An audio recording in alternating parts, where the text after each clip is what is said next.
Today, we're delving into the sustainable art of cooking with often overlooked ingredients. We're using a page from Sous Vide, a fantastic book by Hugh Acheson, a chef right here in Athens, Georgia, who's a master of turning the ignored into the incredible.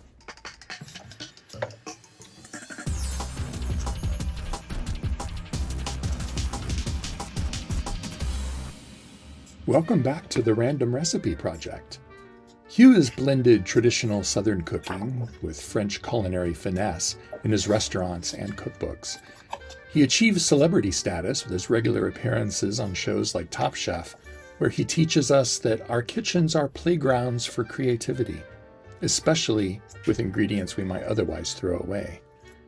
While you're watching this recipe, think about some of the underutilized ingredients in your own kitchen. I remember my grandpa's garden, where we used every part of the plants, chard included. My grandma, one of the best cooks that I've ever known, cooked them down as a side dish with most meals, and of course served them with plenty of apple cider vinegar. Today's recipe elevates the Swiss chard stems, often just thrown away, by cooking them sous vide in a vibrant mix of olive oil and cider vinegar until they're irresistibly silky. Let's prepare our stems for their sous vide bath. In a gallon-sized sealable plastic bag, mix the chard stems, apple cider vinegar, extra virgin olive oil, freshly grated orange zest, chopped fresh parsley, and kosher salt.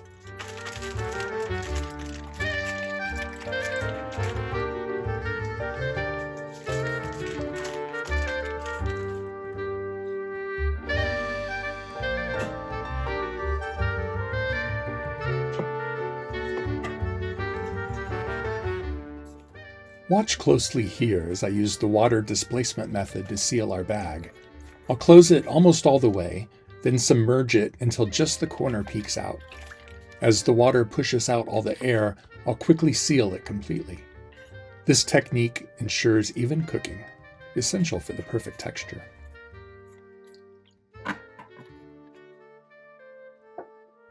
Once ready, we'll set our circulator to 185 Fahrenheit to perfectly tenderize these stems. Basic models, like this one here, have become very inexpensive in recent years. You don't need other fancy equipment such as vacuum sealers and insulated water vessels to reap the benefits of cooking sous vide.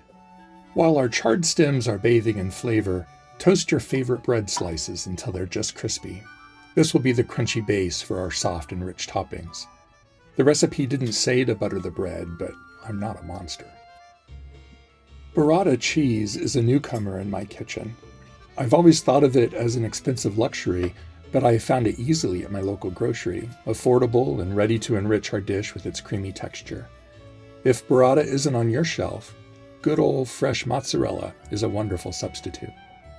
Place a lush ball of burrata on each slice of toast, then break it open to let that creamy goodness flow.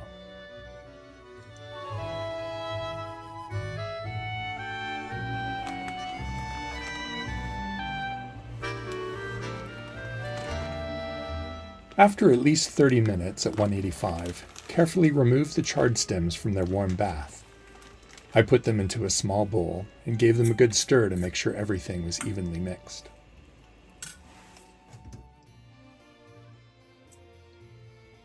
Finally, spoon the warm, vinegary chard stems over the burrata.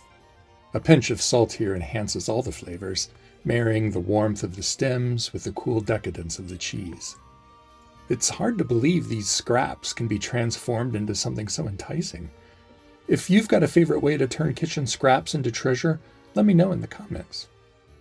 Chard stems on burrata toast. A simple yet luxurious dish that maximizes every ingredient's potential. I really wasn't sure what to expect with this recipe, but it turned out to be one of the best dishes I've ever made, and it's a technique I'm going to be experimenting a lot with. The burrata was just perfect, but I couldn't help but imagine, what if I'd used a poached egg instead? Playing with this recipe is just one way we're following Hugh Acheson's lead in reducing kitchen waste and boosting flavors. If you enjoyed this, please give a like and follow for more culinary adventures. Thank you for cooking with me today, and I'll see you next time in the kitchen for another random recipe.